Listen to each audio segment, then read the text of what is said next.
yeah, I remember my mum got called into the hospital for just like a bit of stomach pain.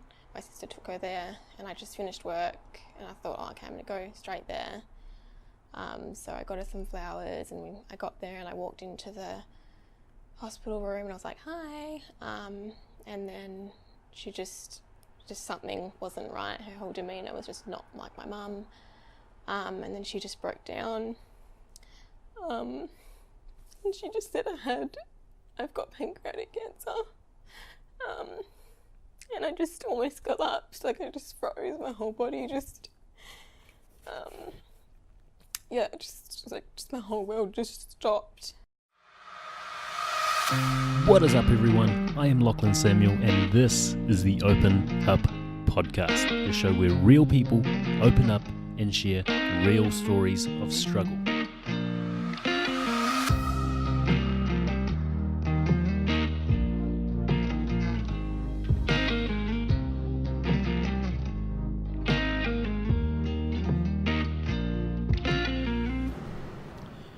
Before we get stuck into today's episode with Jayde Nish, I just want to let you guys know that her story is as real and raw as it gets. I just want to acknowledge her courage, and I want you to acknowledge that courage as well when you're listening to this episode, because this is something so near and dear to her heart. You know, the person that meant the most to her in the world, the person who she felt she connected with most on this planet. And she's, taken that leap and has that faith and used that courage to actually be a guest on the Open Up podcast and to share that. That takes a lot of vulnerability, and acts of kindness and courage like this are only going to spur more people to open up and share what it is they've been through or what they're currently going through at the moment. So, yeah, like I said, acknowledge that. And before we actually get into the episode, I need to let you guys know something amazing happened. If you listen to the last episode number 12 of Simon Shin, he talks about everything he's been through in life, but most importantly, what happened with his uncle from the ages of 7 to 10. His uncle actually sexually abused him, and his parents, upon telling them about it, didn't believe him. So he's carried this throughout his whole life. And in that episode, if you've listened to it, he talks about currently going through the process of trying to contact his uncle. And, I'm glad to say that Simon, being the man of his word, being someone who inspires to be a man of integrity, last Sunday, the 3rd of June 2018, he actually reached out to his uncle and forgave him. I don't think he expected anything in return. He didn't expect weight to be lifted off his shoulders, but he took that risk, and that is a massive risk. I can't even imagine how terrifying that'd be. So if you get a chance, if you haven't listened to that already, go back and listen to it. And if you have listened to it, then maybe reach out to Simon and tell him what you think about, the action he took and how maybe that could impact you or someone you know. You good to go? I think so. What is up, everyone? I am Lachlan Samuel, and this is the Open Up Podcast, episode number 13 with Jayde Nish.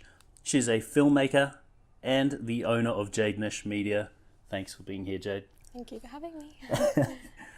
Well, it's been a while getting you to this point where we can actually speak about what you've been through. Obviously, you're somewhat of an influencer here in Perth in the bodybuilding fitness scene. So I've seen your story play out where you do go through that competing bodybuilding stage to where you are now having to, I guess, live through everything you've been through with your mum, and I guess the story you'll share later.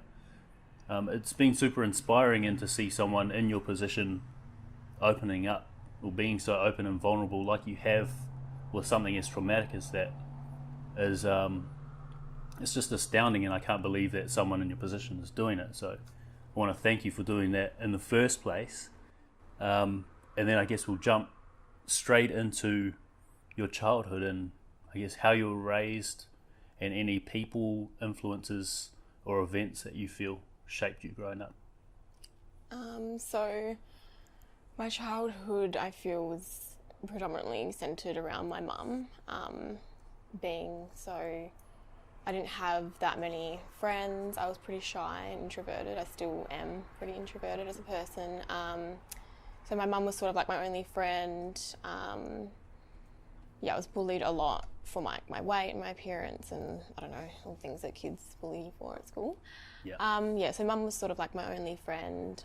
She was all I ever really knew. I was really attached to her. So I guess I sort of just panned out that way for the rest, my whole life. Yeah. Just always really attached to her and relied on her a lot for everything.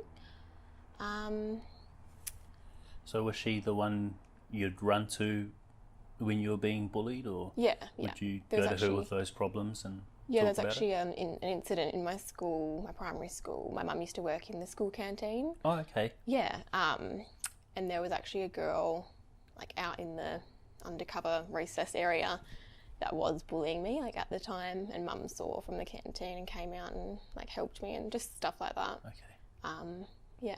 So she was always there for me. Cool. So she was your sort of safety net in a sense. Yeah. Okay. And going through school being teased about your weight or your appearance, I know from experience as well that can leave a lasting impression, and it's something you don't get over too quickly. Is that something that's still present in your life at the moment? 100%, yeah. Yeah. I've had like a lot of confidence and self-esteem issues because of that. I feel like I'm always, still to this day, 25 years old now, I still feel like I'm always needing to reassure myself that I'm good enough and I look okay and I'm, normal. which is odd for, I guess, people looking from the outside in, because you are someone who, I guess, girls and women, especially in Perth, would look to for motivation in terms of weight and appearance. Yeah, people assume, I think, that I would have all this confidence and self-esteem based off my Instagram and stuff like that, which I have built a lot over the years, but I still have my own like internal battles with myself about it due to like years and years of bullying right up until like my early adulthood, really. Really? From, like a young age to now, so. And was any of that bullying warranted at all? Were you overweight?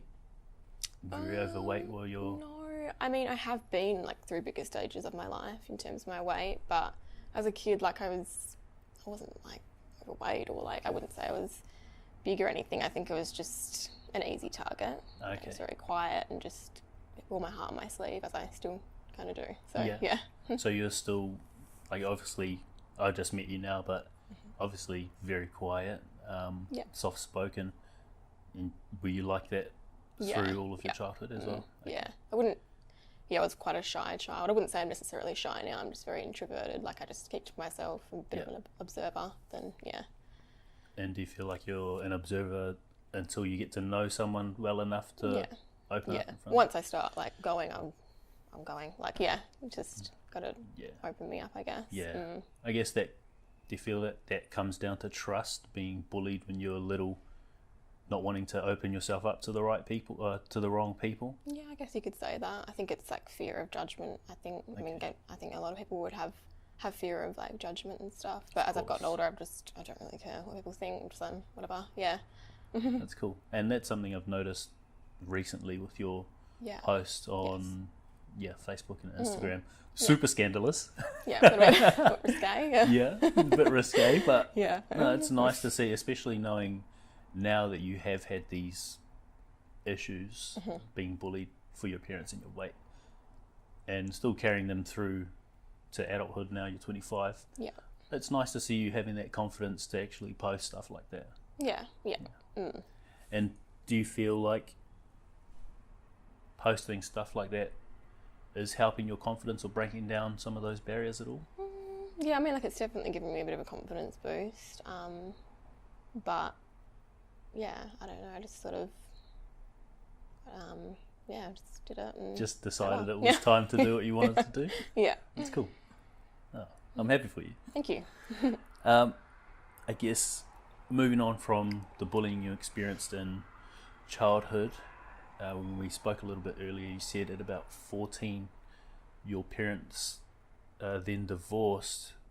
Now you're also saying that you're really attached to your mum. How did that divorce at such a young age affect you from, then moving forward? I think I was greatly affected by it. I did go into like a deep depression, which I still deal with today. And yeah, at the time I was sort of left with my dad, who had a slight drinking problem, and my mum left the home, and my sister was living at her boyfriend's house. Yeah. So I've just felt really isolated and alone. I did drink quite a bit as well. And I think I was just at that age where it was like a bit rebellious, and it was all about like drinking and house parties and stuff like that. And yeah, I just remember feeling really isolated and alone and just far away from my mum at that time, because I didn't get to live with her. Okay, and was there a choice Yes for you at all? Yes and no. Like, I did have the opportunity to go live with my mum, but it just wasn't close to the school that I was going to. It was just a bit of a mess around, really. So yeah, it's just I think I was just easily manipulated by my dad and stuff like that. So being young and just confused. So and when you say manipulated, do you mean in terms of there was a lot more freedom in living with your dad, or? Yeah, I think so. Yeah, I can't really remember like fully, to be honest. Like, I feel like I've got memory blackouts from then, that time of my life, but yeah, I just don't remember it being pleasant at all, really. Yeah. I can imagine the thought of going to live with your mum would be one that you'd want to keep with you, one that you'd want to take, a decision that you'd want to make, and going to live with her instead of living with your dad, who you weren't as close with. But being someone having gone through bullying, I can imagine the thought of leaving where you were to start somewhere else. You'd have to try and make new friends and potentially face new bullies. Yeah. I can imagine that would have been hard for someone at 14 to actually make that decision. So what would you say was the definitive point of that conversation between yourself and your parents to say, hey, look, Dad, I'm going to live with you? I honestly cannot remember too much about any of that. I think it was just more of I just didn't want to leave everything I'd ever known, if that made sense. Like, I'm really one of those people that just gets attached to something, and that's my comfort, and I just didn't want to step outside of that, I think. Yeah, okay. Yeah. That's fair enough, especially at 14. And I don't really think I knew what I wanted to do, really. Just stay where I felt home. Yeah. And you touched on the fact that you felt isolated and alone, being away from your mum, and that you went into depression, did you say? Can you explain a little bit about what you were going through internally, mentally, throughout that depression? Was it suicidal tendencies? Was it thoughts like that, or? It was definitely like suicidal thoughts and stuff like that. I did a bit of counselling, had a few bad experiences with counsellors and stuff like that, which I never went back. Just wasn't my thing. I think I turned more to like drinking and stuff like that, just out with my friends and That's a young age to start. Yeah, drinking, especially to start drinking to actually mask whatever it is you're going through, which is that isolation and feeling alone. Yeah. Okay. So. And with the counselling, if you had the suicidal thoughts, was counselling something that you looked to take on yourself, or were you pushed into seeing or getting professional help? It was my mum's idea. I think she just wanted to do anything and everything to help me. So we did my usual childhood GP. We went to her and spoke to her. She then gave us the referral to go counselling and stuff. My mum would try and get me to help me eat right, eat better, have fish oil, do all that kind of thing, exercise. Yeah. So even though you weren't living with her, she was still your safety 100%. net. Yeah. She was still there for you. It's beautiful. Yeah. Cool. And you said you didn't have the best of experience with your counsellors. Can you walk us through what happened or what went wrong throughout those sessions? I can't remember much. I just remember this one lady just was basically saying I was selfish for feeling suicidal and stuff, and my mum was like, oh, okay, no way, we're not doing this anymore, that's just ridiculous. So just making me feel as if I was a bad person for feeling the way I was. Yeah. I think luckily mental health and professionals in that field have come a long way. But I can imagine at that age that would have been just added stress, unnecessary stress as well, especially from someone who's seen as a professional that's supposed to help you mentally, and you're being told, shit, there's something wrong with you, change it. Did that have any impact on you moving forward, or did you sort of, with the help and guidance of your mum, just drop that thought after those sessions? I think I just dropped it. I think my mum's support and guidance was powerful enough to just wave all that out. So yeah.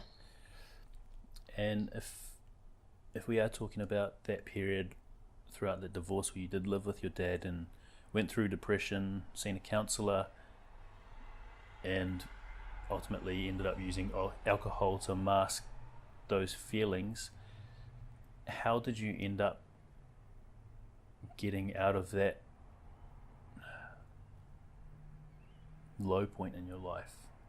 I think it hit, what age was I? I was probably around 18. I think that's when I started getting into the whole fitness and gym and supplements and getting into all that. That honestly helped me, just having some sort of outlet that was positive. And obviously exercising and stuff like that helps with depression, etc. So just getting into that and so on, just started going from there.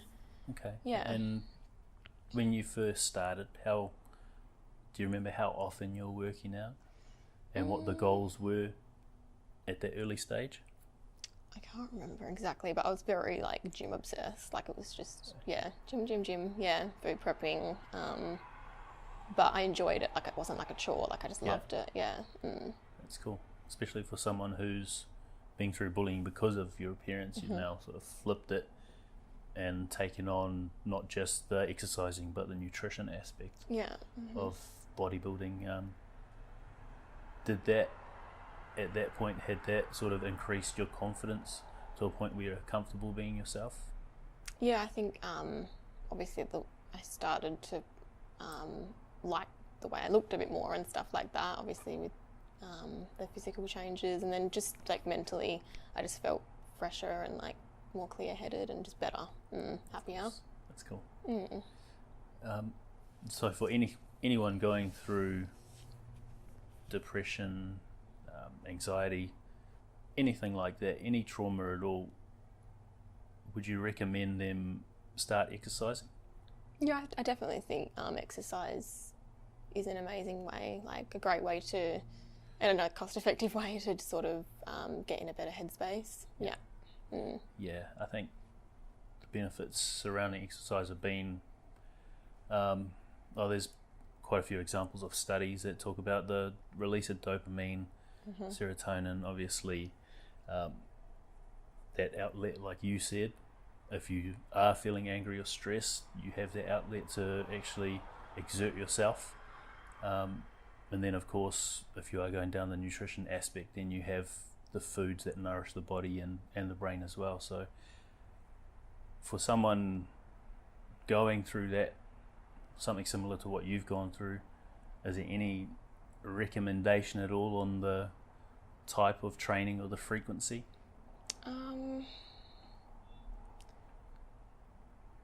I'm just whatever you can get in, really. Sometimes I'll just do a walk in the morning, 30 minutes to an hour or something like that, and it's sort of just a mini self-meditation little Awesome.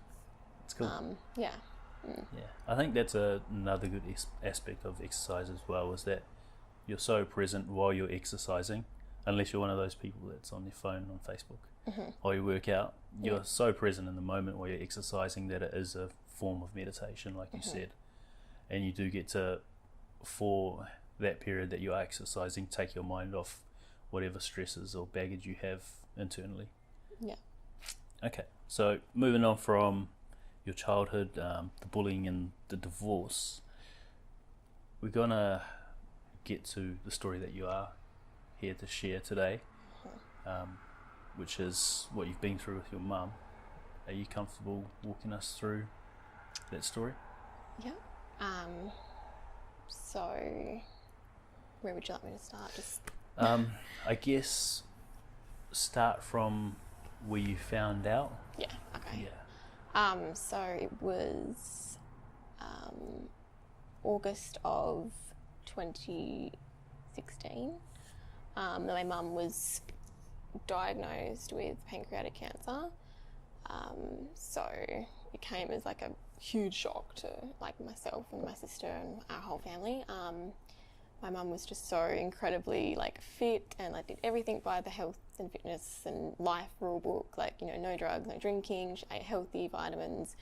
She rode from where we lived in like Cannington area to Netherlands every day. Like, wow. She was just so active and like just looked amazing for her age.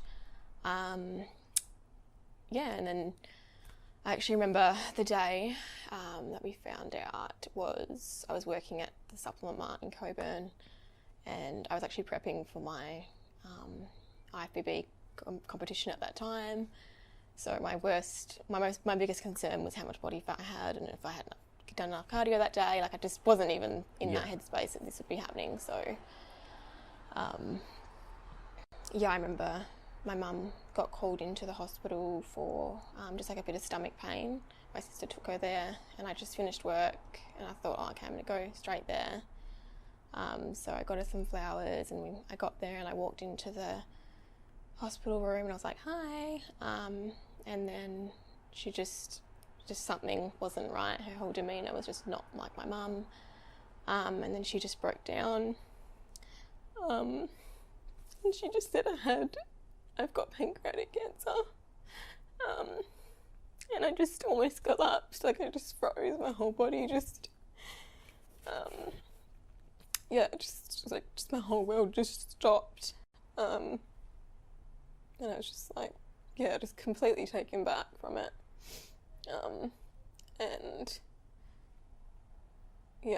I don't know. My sister then found out, and then my dad came. And we're all just crying, and as you would.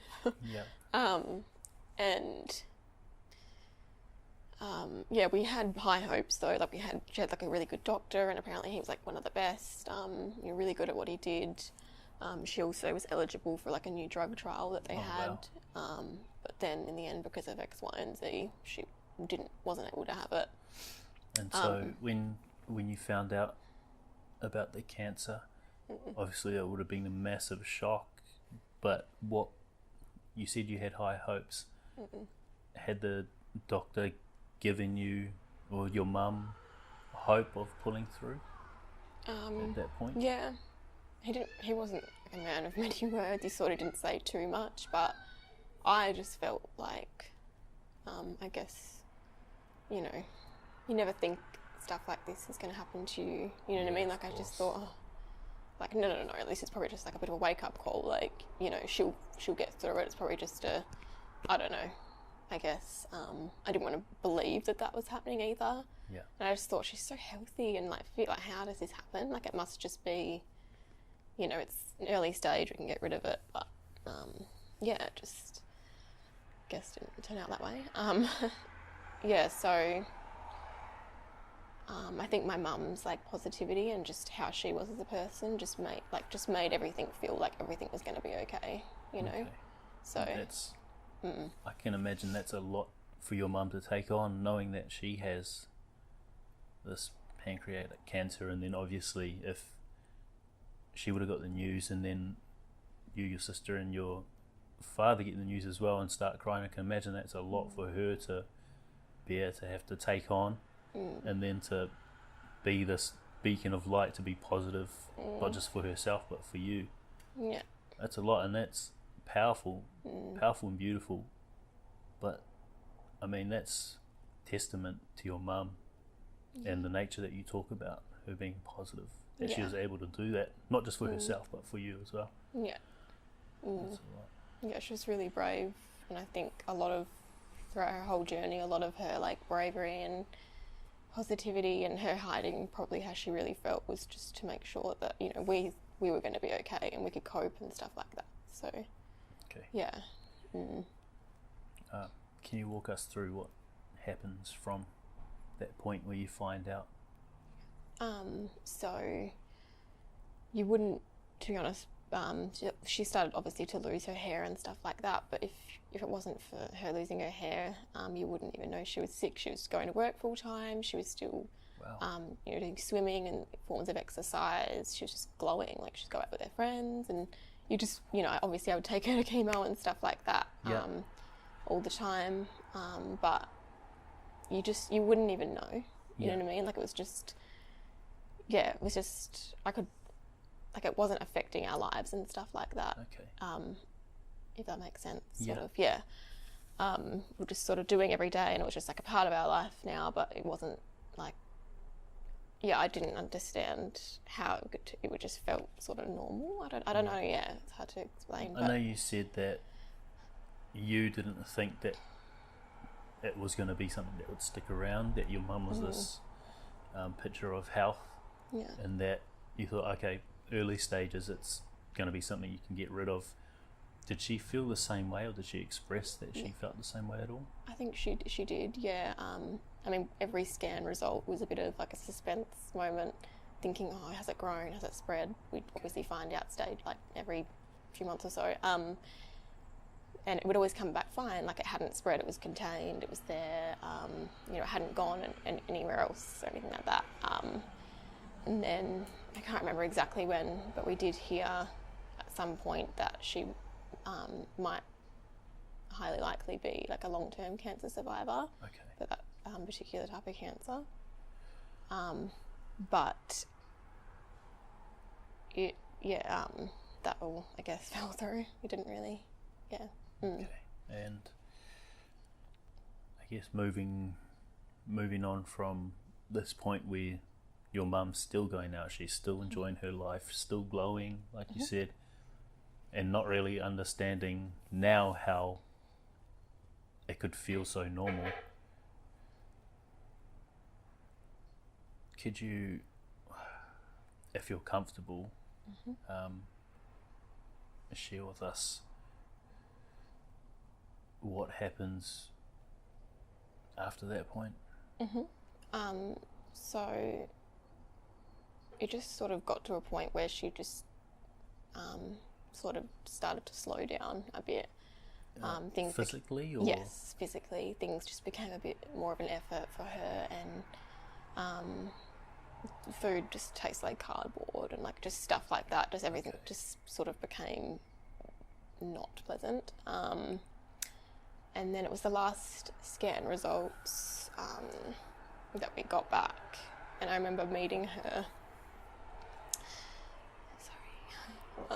You're right. At the cafe in the hospital right before we had to go up to get the last scan results, and something just didn't feel right. Like I just remember looking at her eyes, and she had a bit of jaundice in her eyes, and I remember I used to Google all this stuff about cancer, trying to figure out, you know, what to look for and what, you know, then things would happen. And I just remember noticing that, and I just thought, I just felt weird about it, you know, a bit uncomfortable. Anyway, we went up to the doctor's office, and he just said that, you know, he got back the results and like it wasn't good, and he just said, you know, the chemo is not working anymore, there's nothing left, so it's probably about, you know, about 2 weeks. And my mum said, 2 weeks until what? And he just said, well, until you die. Whoa. Yeah, and I just remember I just couldn't help it but break down. And I just remember hugging her, and I just still felt like it wasn't real though. Like I still felt like, no, I can do something. Like this is not going to happen. Like she's not going to die. Yeah. And then she just wasn't the same after that. When we got home that day, she just sort of just seemed really just depressed. And my mum wasn't like that. Like, no matter what, you know, she was positive and she would get through it. But I think just the thought of not being able to be there for me and my sister and see us grow up was just crushed her. And she just thought, well, this is it, you know. So yeah, I just went straight to my boss at the time, Carly, who's also a really good friend and's been really supportive. And she, gave me just obviously all the time off work I needed. I then went and did. I was then the full-time carer for my mum at home. Okay. She chose that she wanted to pass away at home instead of obviously at like a hospice or something like that. But we did have people coming and going, like to check on her and stuff like that from Silver Chain. So yeah, and then it was exactly 2 weeks. Wow. In that 2 weeks, I feel like a lot went on. A lot that, like, I still just can't get over. I still have, like, flashbacks and stuff of it. And I remember just feeling really alone at times and isolated, like I didn't have anyone. Is that while your mum was there, while you were looking after her? Like, a lot of the time it was just me and her, and it was probably about a week into the 2 weeks that we had left-ish, that mum, without any warning, it sort of just, I think it started to take over, like, her body, like it started to spread, because she just, it was like I didn't know who she was. She was just really incoherent, and, you know, her hands sort of stopped working. She couldn't hold things. She didn't really know who was who and what was going on, and it just broke my heart because it was just without warning. Like, she just wasn't in there. It was just like I could just see her, but she just didn't really know what was going on. It was, you didn't get any warning to say goodbye with her knowing you were saying something to her. So you feel like you lost her? Yeah, without knowing. Yeah. But a lot of the stuff I've seen and had to deal with in that 2 weeks, like, I just wouldn't wish upon anyone. It's so scary. But I felt like, you know, she just needed me. And it got to the point where, you know, she was like, just, I was caring for her as if, like, she would care for me, like a mother to a child. So it just got to the point where I just didn't feel like we were mother and daughter. I just looked at that person that was just my best friend, and I just had to be there to look after her, you know. We were just equal then, you know. And in the moment, or throughout those 2 weeks while you're looking after her, did you, obviously you had to switch roles and you become her safety net and look after her and be the hope and positivity that she needed, so she could live, you know, her life to the best that she possibly could while she was still here. Yeah. Do you feel like you took on a certain amount of strength to be there for her that wasn't there before? 100%, yeah. I feel like a lot of people say to me even now, like, oh, I don't know how you do that, I couldn't do that. And I feel I couldn't, but I just had to. And I would have done anything for her. I would have, you know, I just would have done anything. There's things I had to do for her and stuff. Used to scare me. I just didn't think I could do it. But when you love someone that much, you die for them and do anything for them, you know? Yeah, well, obviously she's been your saviour throughout your whole life, saving you at the canteen that time, being there for you throughout the depression and getting you to the counsellor and then saying, no, we're not doing that, and her just being this role model, this positivity ambassador, beacon of light for you. I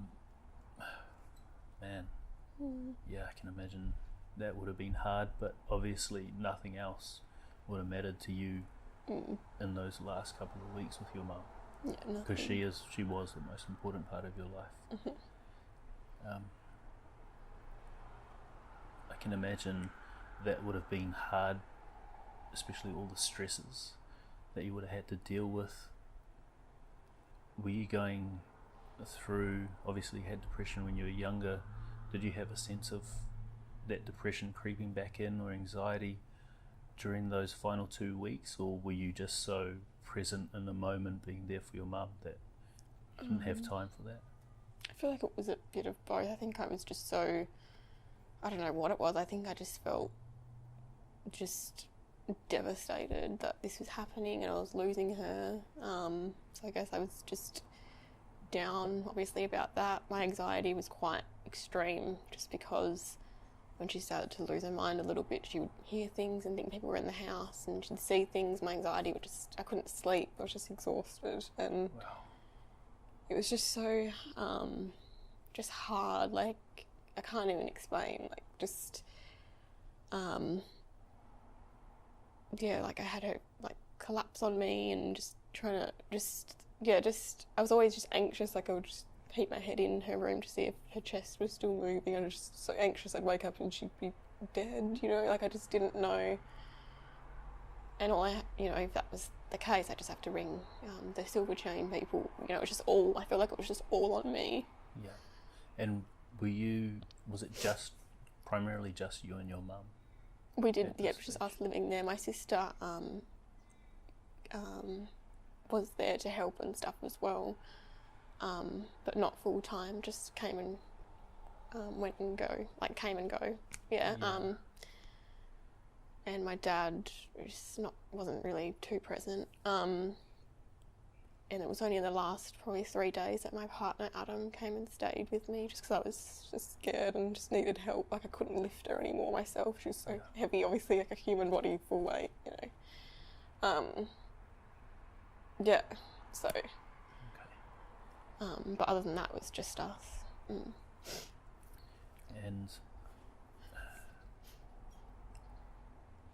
I guess you said you felt like you lost her earlier than you were supposed to, before that 2 weeks was up, because she wasn't coherent and she wasn't. It was like she wasn't in her body anymore. Yeah. If you don't mind, if you're comfortable, can you walk us through the moment you realised that she was gone? I'm trying to pinpoint the exact moment. It sort of just started with her just seeming a bit odd, like just seeing this man in the house, and there was a man banging on the door, but there was no one there. And then I was like, oh. But then she'd still come in and out of mum, like. Okay. She'd say something to me like, oh, why haven't you eaten today? Or like, you know, just like, she would say stuff to me that was mum, and then she'd do stuff like, we'd sit on the bed and I'd have to watch her brush her teeth for like 30 minutes, or she'd just get angry with me, like she just didn't want me there, like didn't know who I was. Wow. So I would just have to let her do it, and then just stuff like really scary stuff, like, that's who is this person, but then she'd come back into my mum. Okay. If that makes sense. Yeah. Yeah. I can imagine that would have been not as hard to deal with, but that would have given you anxiety, just the fact that, you know, she's seen all this stuff, hearing all this stuff, but it gives you that sort of fear that maybe that stuff's there, that anxiety that maybe someone's knocking at the door. Yeah, I used to Did it warp your I used to get a bit on edge. Yeah. I didn't know if I didn't know if she was crossing over, seeing stuff from afterlife. Like, she said she'd hear people whispering, and I was on edge. I was constantly just on edge. And then it wasn't until my partner Adam sort of came and stayed, I felt safer, and just like I just had a bit of a backup, someone to hold me up to deal with everything. And throughout that 2 weeks, did you have an outlet at all? Obviously exercising and food prepping, loving that side of bodybuilding was your outlet. Obviously what you're going through was super stressful. Did you have an outlet at all? Did you have someone to talk to? To be honest, I completely stopped gymming and all that after that comp. like when I knew she was sick, that just all went down the drain. Like I still to this day haven't touched gym, and I've only just gone back to the gym now. So at that period, I think Adam was my outlet. Like, he was my support and my comfort. Also my best friend Crystal has been amazing. Like, I don't think I would even be here today without her. She wasn't there at the time. She was away with a job opportunity in Adelaide. But we'd talk all the time, and she came back for my mum's funeral. She's, like her, Crystal and Adam definitely have been like my biggest support and like my outlet, I guess. And throughout those 2 weeks, were you able to talk to Crystal and Adam about what you were going through mentally? I mean, Adam was there hands-on. Like, he was there when my mum took her last breath. He was there helping with everything. Like, he knew, he was in amongst it, so I think he could see like for himself and stuff. And then Crystal's just, obviously she wasn't there, but she's just like the female side, like my best friend, so she was your person to reach out to. Yeah. Okay. So you didn't feel like you had to take that burden all on by yourself, although you were looking after her by yourself for the most part. You didn't have to take that burden on mentally by yourself. You could reach out and talk to those two. Okay. Yeah, that's important. Yeah, definitely. That's powerful. I think you said Adam was there for the last breath. Do you remember that moment? And I'll probably start the night before, because I feel like it's quite relevant. The night before my mum passed, it was me and Adam at the house, and Mum was in her room. We were in my room at the time, and I just felt something wasn't right. I can't really explain it. I just felt physically, mentally, just something just wasn't right. I could not relax. I was on Googling, final moment and all this. I don't know what I was doing. And I was like, I just have to go and just tell her everything that I want to tell her. I just felt like something wasn't right. So I went into her room, and she was awake. I'm pretty sure her eyes were sort of open-ish, and she was breathing very, very slowly. But she was just like a vegetable. Like, she was just, incoherent. She couldn't move, speak, or anything at this point. It was just completely at the end. So I just kneeled down, and I don't even know to this day if she heard me or whatever, but I just held her hand, and for about 40 minutes I just sat on the floor and just told her everything I wanted to tell her. I just thanked her and just wanted her to know everything that I was grateful for, and etc. And then the next morning, that's when everything sort of just happened. Debbie, with a nurse from Silver Chain that was looking after my mum the most, was already on her way, because apparently they just knew something was up with Mum. Like, they knew, they had a meeting about her and they knew that this was it. So I was on the phone to her anyway. She came, my sister came, my sister's best friend Kelly came. Obviously Adam was there, and they came with the electric bed and everything to transfer Mum from her actual bed to the electric bed into the lounge room. And myself, Debbie and my sister actually had to lift Mum from her bed into the lounge room, which was not the best experience. She was so heavy, and I just remember looking back at her face, and she looked dead, if that makes sense. It was just not nice. Carried her into the bed, and then Debbie was just saying, like, my mum was breathing very slowly, like she just didn't know if she was, like, what was happening. So she put the stethoscope on her chest, and I was sitting on one side of the electric bed, my sister was on the other with the nurse, and then Adam was at the foot with Kelly, the bed. And then Debbie was just sort of like checking for Mum's breathing and like pulse and stuff like that. And then my mum, she was just saying my mum's name, like, and then she wasn't responding or anything like that, just nothing. And then she checked her again, and then she just said, "Oh, girls, she's gone." That was it. So I remember I just broke down. Yeah, I just thought, Like, even though I already felt like it was it, you know, week Yeah. prior, because she just wasn't there. But it's just someone just initially, I guess, announcing it that she's dead. It's just, yeah. Yeah, I can imagine that. So that was, yeah, that moment, be I hard guess. to take. Yeah. And then everyone else sort of started to come. My mum's best friend Jennifer came. My dad and his new partner came, all to just sort of say goodbye and stuff. And then my mum was taken away. Yeah. And did you feel comfortable in that space, in that environment, grieving and expressing yourself? I don't know what I felt, to be honest. I just felt like I look back and I feel like I'm more emotional now than I was at the time. I think I was just like, oh, you know, I was just so like, I'm dealing with this. Like, it's just survival mode or something. Like, You hadn't sort of snapped out of that mode where you were the protector? Yeah, I feel like I was just still in like airplane mode, like just, or pilot mode, whatever it's called. It's just, I was just, because you just had just 2 there, weeks I was just in the moment. Yeah. I just, yeah. Mm. And But, yeah. yeah, I can't even imagine how hard that would be.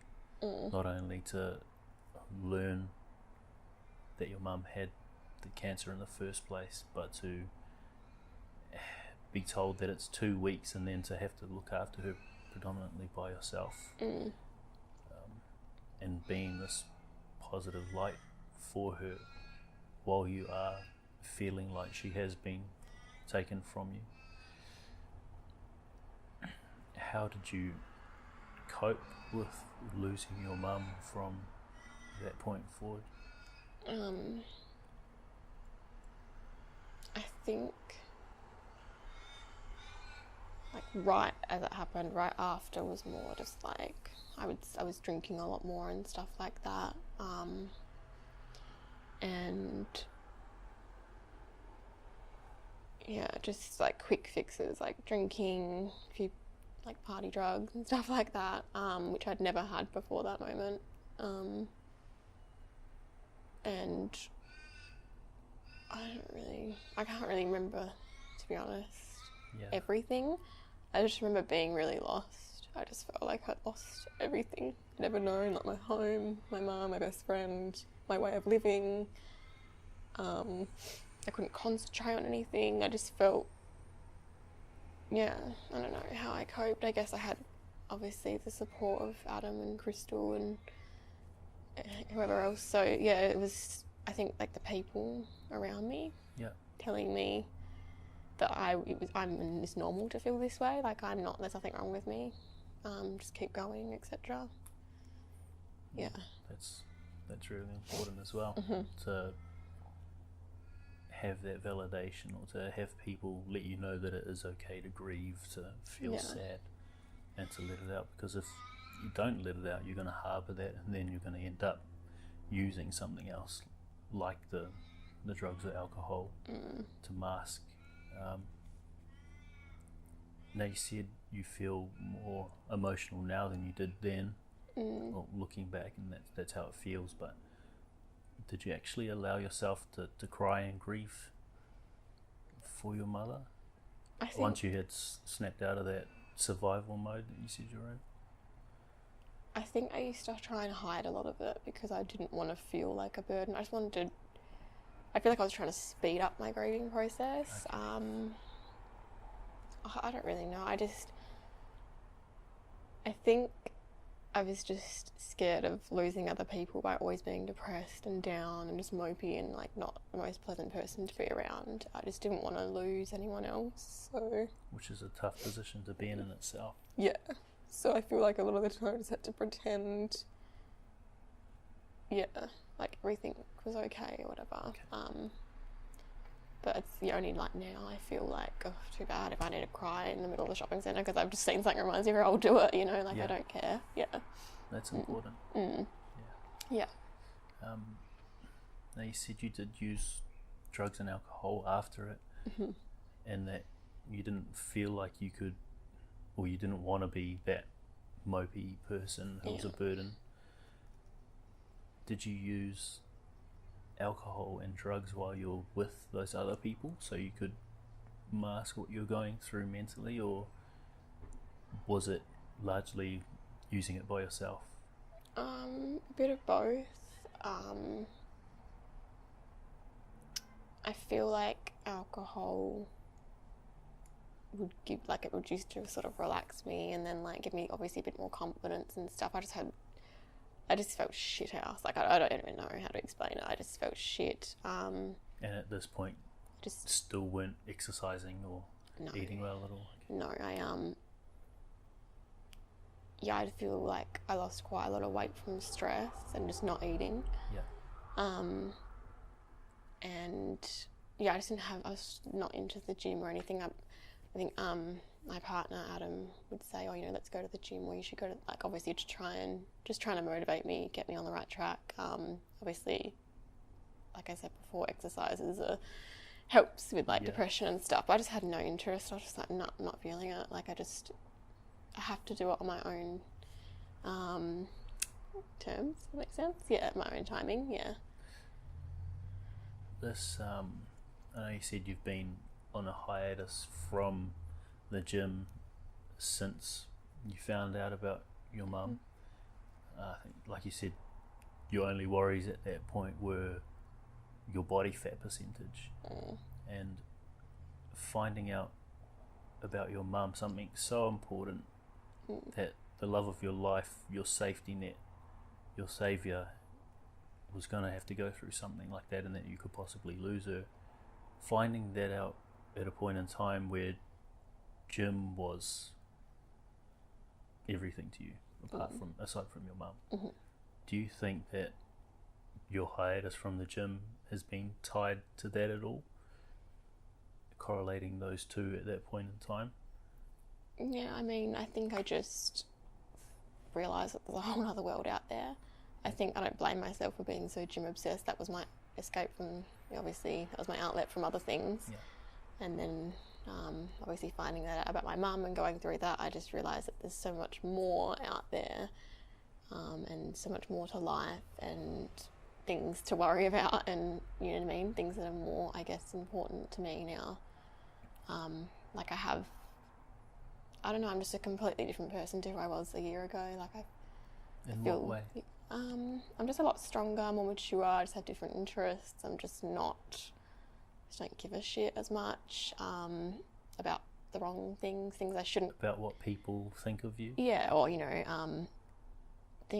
don't know, like just things I used to really worry about seem irrelevant now. You know what I mean? Like, how my arm looks fat in that photo, or like something like that. It would really just rattle me in the past. Whereas now I'm just like, oh, tough shit, Yeah. It's cool. It's cool that something, a struggle like this, a trauma like this can break down the barriers that you've taken from childhood bullying. Yeah. It's pretty powerful. It's given you a sense of perspective that these little things that we hold on to are so minuscule, and that we give them power by giving them attention. And you having been through something like you have, which honestly is probably one of the hardest things you can go through in life, to see one of your parents pass away, not just see it but to experience it fully for 2 weeks. Yeah. It's good to know that out of that you've been able to break down those barriers. So yeah, that's amazing, and congratulations. Thank you. If we are going to move on from your story to what you've used to recover, obviously, I think before we started talking, you spoke about only just stopping drinking heavily a month or 2 months ago. Throughout that period, from your mum passing to the point where you stopped drinking heavily, was there anything you were using, whether it be meditation or exercise, creativity, anything like that, that you feel was keeping you centered or keeping you from spiraling back into that depression that you had? I do meditate. I do meditation, like crystal meditation grids and stuff like that. Oh, wow. I feel that's helped quite a lot. I've always Yeah. been really spiritual, so that, and obviously my job, making videos and doing all that. That's that's just my thing. Obviously it's my job and obviously my hobby as well, so that's definitely kept me afloat. Okay. And so that was, I know you probably don't want to say it was your escape, but this work, obviously what you do, making videos, takes a lot of time. It takes a lot of presence to be there to cut all the frames, to cut the video, to match the music, etc. To most people that would be another form of meditation, another form of escape. Do you feel like you dove into work to escape it all? Yes and no. I mean, I obviously need to make a living as well, so I was like, I need to do this, but it's my happy place, I guess. I just love that. I love creating all the productions and stuff like that. So I guess in a way it's sort of like an escape. But it's not a unhealthy escape. Yeah, it's like a healthy escape. Yeah. Yeah, which I guess the gym would have been if you were still loving the gym. Yeah. I mean, I've recently gone back to the gym, and I'm enjoying it. Yeah. But I'm not going back and, smashing all my sessions, and like I'm not it's not my focus, it's just way of life, way of living. Well, it's probably because your perspective's changed now. You're not worried about the I'm looking fat on Instagram. Yeah. It's just purely going back for that improvement in your life. Yeah. It's cool. I guess what I forgot to ask was, how long was the period between you initially finding out about your mum's pancreatic cancer to the point where she passed? 18 months was her battle. That was how long it was. Yeah, so it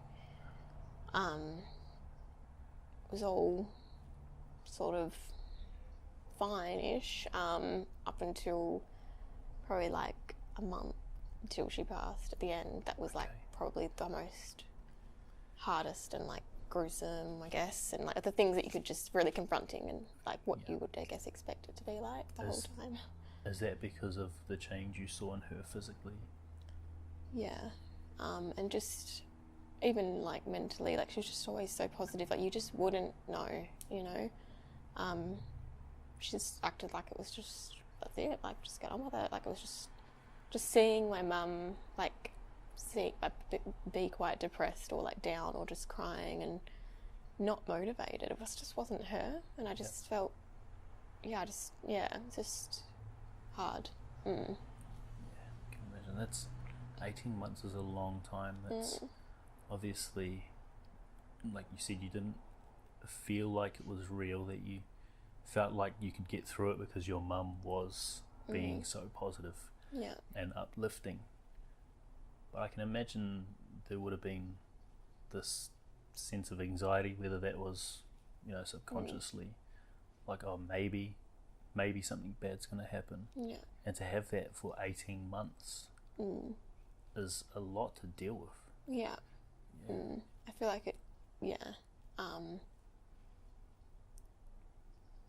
I feel like how I feel in my emotions and how I was feeling, but I just can't even imagine how she would have felt being that it was happening to her. And I think through it all, her main, concern was just not being able to watch my sister and I grow up. And I feel like that just represents who she was as a mother and a person. Just really, like everything she did was for us. Yeah. That's beautiful. Yeah. That's good. I can imagine you're super grateful for having a mum that loving, caring. Yeah, I just wish I could still share stuff with her and just talk to her. Like I think a lot of people take that for granted, just being able to talk to your mum, or just it's something like I will just give anything for, but I know it never happens, so now, in the time following your mum's passing, where you were using drugs or party drugs and alcohol because you didn't want to be this burden to people. You didn't want to be the sad person that pushed their friends away after just having lost the most important person in your life. Did you go through a stage where you feel like you had depression or suicidal thoughts? Definitely. I thought, this is probably going to sound fucked up, but sometime, even 3 months ago, I'd be in IGA shopping for diet soda for my vodka, and I just thought, I drink enough, it's probably going to be easy to kill myself because I'm not in a sober mind frame. Or I used to think, when I was a bit more financially stressed, 6 months ago, I used to think, if everything turns to shit, I can just top myself. So there is a way out, last resort, but it's as if it was like a backup plan or some sort of reassurance for me. If everything turns to shit, I can just go, Yeah. And I think that's the problem once you do find yourself with those suicidal thoughts for the first time, whether you act on them or not. If you do make it through, then there is that thought in the back of your mind, hold on a second, if things do get bad, I can just do this and it'll be over. Yeah. And I think that's the big problem with suicide at the moment, that it is the backup plan, like you said. Yeah. And we aren't being taught how to actually deal with that. So how do you feel you've coped with that depression or those suicidal thoughts? Because obviously now you seem a lot happier. Yeah. You seem like you've come through the other side. Yeah. Thinking about that now, I think, oh God, what was I thinking? I feel like I wake up, yesterday, I wake up and I'm happy. I'm happy. I wake up, I feel like I've got purpose. I'm excited to get my videos done. I'm just, I give a shit about living now, if that makes sense. And it's only been like this for about a month, yeah. Okay. Which is a weird thought, but yeah, that's probably something really powerful for someone listening to hear as well. Yeah.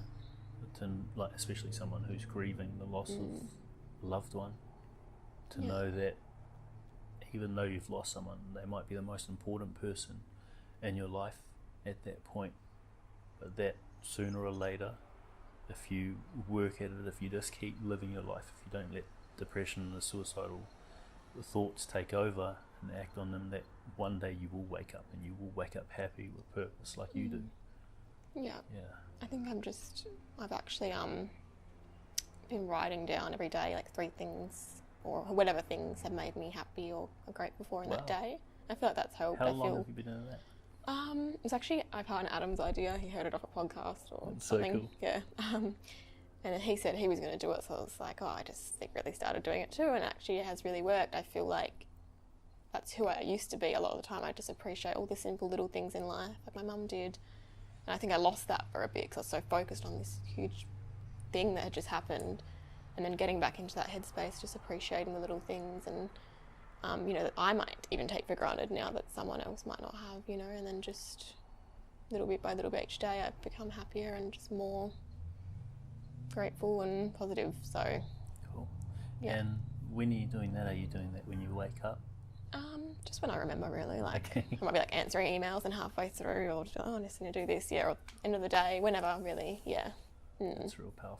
Yeah. It's something that's sort of through podcasting and through, I think, the 5-minute journal.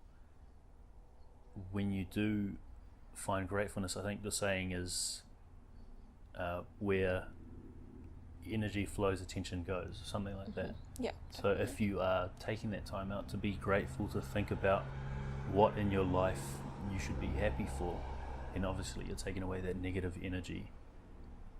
And you're just filling your day with positivity. Yeah. And it does take a toll. It does work its magic eventually. Just like you'd know from being in that state where you're depressed. When you're depressed, all you can think is what's going to happen, what's going wrong. Yeah. And although you can spiral down doing that, you can do exactly the opposite by being grateful. And that's powerful. That's something that I think a lot of people could use. And that's something. Have you shared that No, with people? I haven't. No, because I've only You been need doing to. it recently. Yeah. Yeah. So. It's something that could help a lot of people, especially if someone like you says it. Mm. Yeah. Yeah. Now, I guess we are on recovery since we're talking about gratefulness and you using that to help you to lift the mood, to be positive again, like you were for your mum in her last days and like your mum was for you throughout her whole life. I think you said you were using meditation. Can you explain a little bit about what your practice was and how you use it? Well, I've always been, like I said, really spiritual, into like crystals and stuff like that. So I went and bought a bunch from the Blue Buddha in Fremantle. There's a big one there. It's a really good store. When I bought some from there and made like a grid, and then sort of just started using not guided meditation, just like the music on YouTube, whatever, and just sort of, just zoning out in the grid, and I just feel like it bring me a lot of positive energy and stuff like that. Yeah, it's not everyone's cup of tea, but like any sort of meditation, like guided or whatever floats your boat. And while you're doing this meditation, do you focus on anything at all? When I first started doing it, I really tried to focus on like trying to contact my mum and getting all like, oh, you know, is she out there type thing. Okay. And then I sort of just started doing it more for myself, just asking, I guess, the universe to bring in positive energy and things that I wish, like, you know, that I needed help with and stuff like that. And I honestly feel like it sort of worked. So, well, I feel like it worked. Yeah, not sort of. Yeah. Yeah, I believe in all that stuff as well. So it's pretty powerful. Just connecting, and I think, like you said, when you were trying to use it to contact your mum, I think you sort of break away from the whole point of meditating and tapping into that energy, the vibration, the frequency. I think I was just desperate to talk, to just connect with her at that time. I was I trying anything and everything. Yeah, but I agree. Now, if you are just, I guess, using meditation to contact the universe and to ask for these things to be brought into your life, how long do your sessions go generally? And what are the frequency like per week? I actually haven't done any meditation for maybe like, I don't know, a couple of weeks now, but when I was doing it, it just depends. Sometimes I do it for like 3 hours. I just love it. Wow. Yeah. And Holy at the time would just fly. Like you wouldn't even, like I was like, oh shoot, it's been like 3 hours. Yeah. Other times like 10 minutes in the morning. Just find like a little bit each day, or I kind of go through stages. Like I do it heaps or just not at all. So yeah. 3 hours. Yeah. Holy moly. Yeah. Yeah. So yeah. That's cool. And you feel like that's helped? Yes. Yeah. Yeah. Okay. I guess it's that break, giving you that break from whatever negative thoughts you're having. Yeah. As well. Just clears my headspace and just feel fresh, refreshed by it. Yeah. Now, I guess talking about opening up,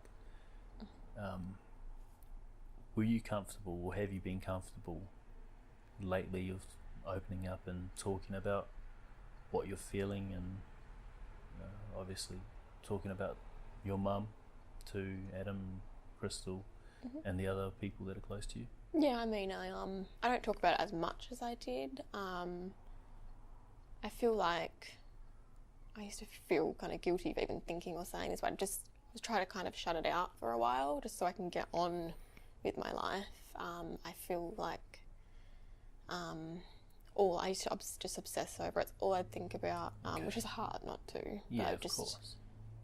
Yeah, it was just I just feel like ever since I've sort of not focused on it as much, I've been able to get on with my life and got to this stage where I'm actually living again, which my mum would want. Yeah, of course. But every now and then, like, I'll just have a cry or bring Crystal and we'll cry together, or I'll talk about it. Like, I can be open and stuff about it. That's amazing. They understand, so yeah. And how long did it take you to get to that point from your mum passing? Because that's something that I think most people listening who are going through anything any type of struggling, any traumatic experience, can't even imagine being comfortable to do, to open up to a friend or a partner and just cry because they feel like it. So it doesn't have to be exact, it can just be a rough estimation. I think straight away I obviously was just like hysterical about it all, but then to just feel like I wasn't being judged or I wasn't being annoying or anything like that would probably be maybe like 6 months ago. Yeah, like, I mean, I think it was more me feeling like I couldn't do that because I was scared of being like pushing people away, but they've always been really supportive and stuff. I think it was more internal.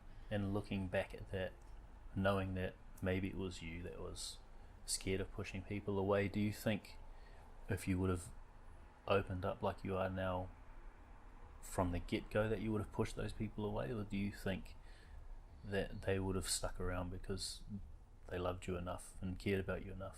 Oh, I definitely think they've stuck around. I mean, they're still here now. I think I have lost a few friends, which I guess, like, you know, you find out who your real friends are when shit goes down. But yeah, I mean, as long as I've got them, like, I'm happy, like those two in particular. So yeah. I think that's important as well. I think we've spoken about it on a few of the last episodes, but when you do go through something and you need to grieve and you need to be open and you feel like you need to express yourself through crying or talking about someone that you've lost, it's important that you don't shut yourself off because you lose some of those friends or family that can't cope with it, because not everyone's built to cope with this sort of stress. And it's just, you have to understand that you are going to lose people along the way, but you're going to find out who the people are that you can trust, that you can rely on, and that are going to be a big part of your life. You know, I'm glad you've got Adam and Crystal to turn to. Super grateful. Yes. Okay, so moving on from that and going into getting back into the gym now. You said it's purely just for lifestyle now. Yeah. It's not it's not like a main focus. Like, I won't do like competitions or anything anymore. People ask me still like, if I will every now and then, but I'm like, no, it's just not my thing, you know, like I've got new passions and new interests now. Do you feel like that's because you've found a purpose and a happy place with what you're doing with the videos, and you've switched that perspective to not worrying about your appearance? Yeah, I think I just I don't know, like, I've always obviously loved doing like film stuff and videography stuff from a young age. I sort of, like, I've got my niche back for it now, so it's and it's my business and stuff now. I've got to keep that going, so yeah, that's just my focus at the moment. And that's cool. Now, so yeah. Awesome. Okay, I guess we've covered a lot of the recovery, the using gratefulness whenever you find the time to, whenever you remember. Was it 3 things that you're grateful for? Is that? Yeah, just jotting down 3 things or 5 or however many, but yeah. Cool. So using the gratefulness, and obviously being able to open up to Adam and Crystal, to be able to cry and to be comfortable enough in yourself around those people to actually cry and grieve properly. Not harboring that stress, and using the meditation, using the crystals, going as long as 3 bloody hours. Just getting in touch with yourself and the universe. Those are real powerful, and I think those are probably things that anyone listening can use. Yes. Cool. So I guess we'll move on to life now, and what you feel like your quality of life is like at the moment. Obviously it's going to be a little diminished because you've lost the biggest part of your life, but if you can, I guess, quantify what the quality of your life is like at the moment. It's good. I'm happy. I feel like I can now, I feel like I can say I'm happy and not feel guilty for it. That, you know, I'm happy but she's not here type of thing. yeah, I'm happy. I've got an amazing boyfriend. I've got an amazing best friend. Got a little puppy. I'm starting to going back into training again. I'm doing my business is busy and doing my videography stuff. I've just gotten the confidence up to accept the photo shoot stuff I've been doing. Yeah. You've seen. Yeah, like I feel good. Like I feel like I want to live again, and I'm living again. So it's good. That's beautiful. Yeah. That's cool. I'm happy for you. Thank you. I guess you did say you lost a few friends along the road, along this process where you learn how to cope with, and I guess process losing your mum. Apart from having lost those friends, what have you added or removed to improve the quality of your life to a point where now you feel happy? I don't really know, to be honest. Like, I mean,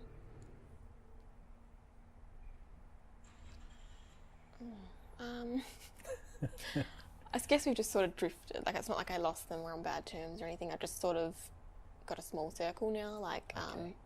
I'm just so, like, busy, like, with work stuff and that anyway. Like, I just, yeah. So do you feel like you're giving energy to the people that you feel reciprocate Yeah.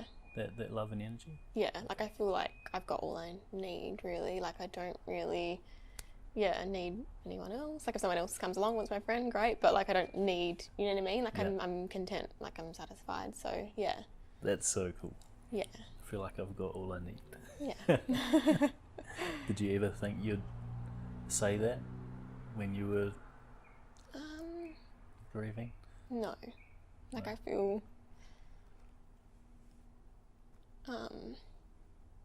like I feel like I wish my mum was still here and stuff, but I mean, there's no way that I can get her back. So for now, I feel like I've got all I need for my this chapter in my life going forward. Yeah. So yeah. And do you think you should be proud of her? Yeah, 100%. Yeah. Yeah. Yeah. I think she'd be proud of the way you handled that last 2 weeks, Yes. being as strong as you were. Obviously flipping roles and, you know, I guess she gave you purpose in those 2 weeks. Yeah. You lived, you pretty much lived for her. Yes. So that's beautiful, and I think she would have been not just grateful for it, but proud of you Yeah. for being strong. Yeah, definitely. What, I guess looking back now, everything you've been through with your mum, to a point where you now feel like you have everything that you need in life, to a point where you feel happy, what would be the biggest lessons that you could take away or that you could highlight for people listening? Just never take anything or anyone for granted.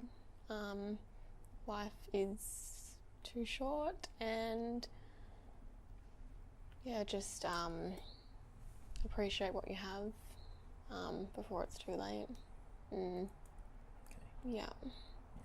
That's powerful. I think I want to tack on to the end of that, being able to find that little circle, that circle that you have now, where that love and energy is reciprocal, where you can, you know, confidently open up to them and be yourself and grieve with those people, because being able to grieve is, you know, natural. And if you do hold that in, you're going to cause yourself stress, and you are, you know, essentially going to spiral. Yeah. Which I'm grateful that you had those people. Definitely. Yeah. Okay. And yes, moving on now to what your mission is, you've touched on the fact that you do have this business, filmmaking. Do you want to give us a rundown on what it is that you do with Jayde Nish Media?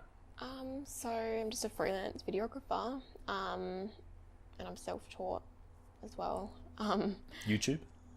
No, just hands-on kind Really? of, and just over the years, different Trial things and error? bits, yeah.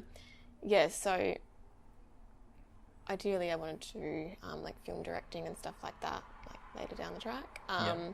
But at the moment I just do videography, so like brand and business videography. Obviously people would have seen a bit of my like women, like girl video shoots and stuff like that. A few of them have gone viral, which is cool.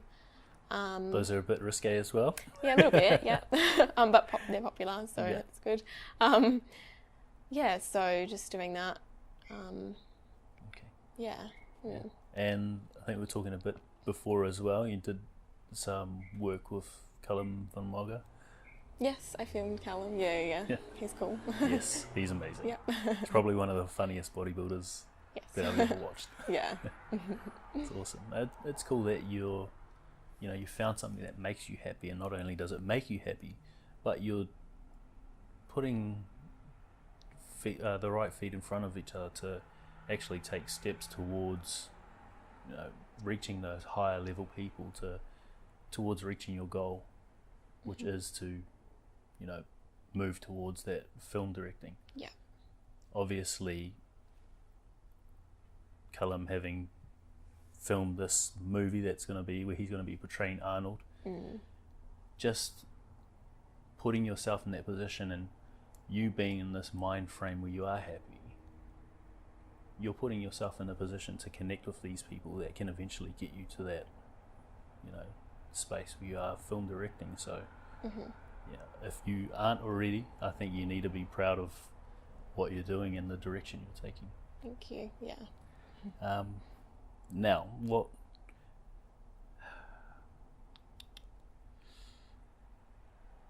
Okay. I guess having been through what you have, the bullying, the divorce, and the passing of your mum, it's a lot to deal with. But how could you see yourself helping others who are dealing with similar situations, apart from obviously sharing your story with the podcast, which is huge and massively important? I mean, I'm always open to talking to people privately as well. Like, some people have messaged me and stuff like that. Yeah. I feel that I actually reached out to another girl in Perth when her mum passed. She's my age. I just saw her, doing, I guess, well. And I reached out to her and she got back to me. And just knowing that, like, someone is going through the same thing, like, you just don't want to feel alone, like, relatable, you know what I mean? I guess there's a lot I haven't said today as well of, like, the really hard stuff I went through that probably a lot of other young people and whoever really go through. There's just so much to it, like, that people would be able to, I guess, relate to, that are maybe going through the same thing. Okay. So I'm happy to, talk to people, give my time to them, help them. Cool. And if those people do feel compelled to reach out, whether they resonate with your story or whether they want to, seek advice from you, whether it's to do with mental health or with your business, should I put your Jayde Nish Media page in the show notes? Yeah, you can so do. people can contact you? Okay. Otherwise, there's always my personal Instagram and Facebook and Okay. stuff too that people contact me on. So would you rather me link them to that or? Either or. That's all good. All of them. I'll get it either way. So All of them. Yeah. No, that's cool, and I think that's a big part of being someone who can not only influence but have an impact as well. The fact that you've been through what you have, that you have this platform, and that you're willing to be open to people reaching out to you. Yeah. You never know who you can help, and Exactly. this girl that you reached out to, I can only imagine she's grateful to have someone to talk to that actually understands what she's going through. Because obviously, while you were looking after your mum in those 2 weeks, you felt like you were isolated and alone. So, in a way, you're nullifying for her what you went through. Yeah. Yeah.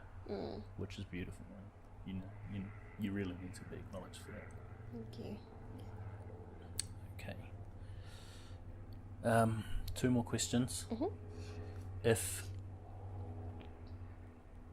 you had a chance to put a message on a billboard, it was going to be seen by tens of thousands, hundreds of thousands of people every day, I guess relating to going through what you have been through, what would it say? Put you on the spot a little bit. Yeah.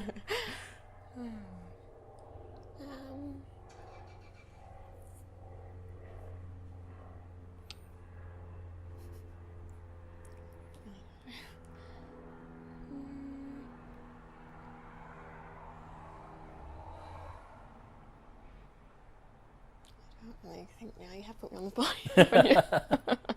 take your time. Yeah. It doesn't need to be perfect. I don't know, never give up. That's probably just a pretty basic one, isn't it? Everyone's going to say that. Let whoever think whatever, maybe. Yeah. I guess that I use that a lot on like all my pictures and stuff, because I feel like that means a lot for all different things I've gone through in different ways. So what was that again? Let whoever think whatever. Yeah. That's actually quite cool. Because I feel like it goes for my grieving as well. Like I guess does. I had people say, I did make comment, not name who, but like people did make comments, I guess, on the way of grieving, when it's like, well, that's just my way, like, you know what I mean? Yeah, that's odd for someone who so, hasn't gone through what you've been through to tell you. Exactly. How to So stuff like that, I guess, to explain why. Yeah. And then obviously the bullying stuff, like, yeah. And especially what you're doing now with that photo shoot that you've done. Yes. Oh, yes. Yeah. I can imagine that's hard to have those out there. Yeah. Oh, yeah. Not really. Yeah. But not anymore with no. the mindset you have now. Yeah. Cool. And last one. Looking back at what your mum has done for you, the person she was for you, if you had the chance to speak to your mum one last time, is there anything you'd want to say to her? There's a lot I'd want to say to her, but I just think short and sweet. I would just tell her that, you know, thank you and I love you, and you know, as much as I know she'd be proud of me, I'm proud of her. Just how brave she was, and you know, just everything that she did in that process to make it easier on us afterwards. Everything she set up, and just thank you, and just that I love her more than anything. Still, yeah, obviously. It's powerful. Yeah. It's beautiful. Well, to wrap up, I really need to acknowledge you for even being open to coming here and sharing this. Is it the first time you've shared something like this publicly, apart from your Facebook posts? Yeah, the posts are more, I guess, just acknowledgements of mum, more so than the nitty gritty. So yeah, this is the first time. Yeah, I need to acknowledge you for taking the time out of your day and to having the courage to coming and opening up with someone you haven't met, allowing yourself to be open to that connection, to actually open up, because down the line you are going to encourage people to, you know, look at themselves and look at the way they grieve, to find their circle, and to, you know, allow themselves to be in a space where they can cry, where they can break down, where they can release that stress of having lost someone that means the world to them. Yeah. So thank you for that, and also being, I keep saying it, but an influencer of some sorts here in Perth in that bodybuilding fitness scene, and having the guts to risk how people view you to share something like this is really powerful, and you just need to be acknowledged for all of that, as well as what you are doing with your life, the direction you're taking. And yeah, I think your mum would be super proud of you. Thank you. Cool. I think that's it. Good. You're amazing. Ooh. One more quick message. Like I've said before, Open Up is hosting a 5-person panel at the Positive Life Expo here in Perth on the 18th of August 2018. Now, tickets are absolutely free. Last year they weren't. This year they are. So, you know, big shout out to Narita Omar for making that a free event, because it is very much holistic, and it's all about well-being and allowing yourself to connect with people who are going to let you or enable you to live the best life possible, the most positive life possible. And that's why it is the Positive Life Expo. If you want to come down and check out the 5 speakers that are speaking on the Open Up podcast panel, feel free to come down. I'll link where you can get the tickets in the show notes. Otherwise, it should be on the posts we do on Facebook. Cheers, guys. Hope you enjoy it.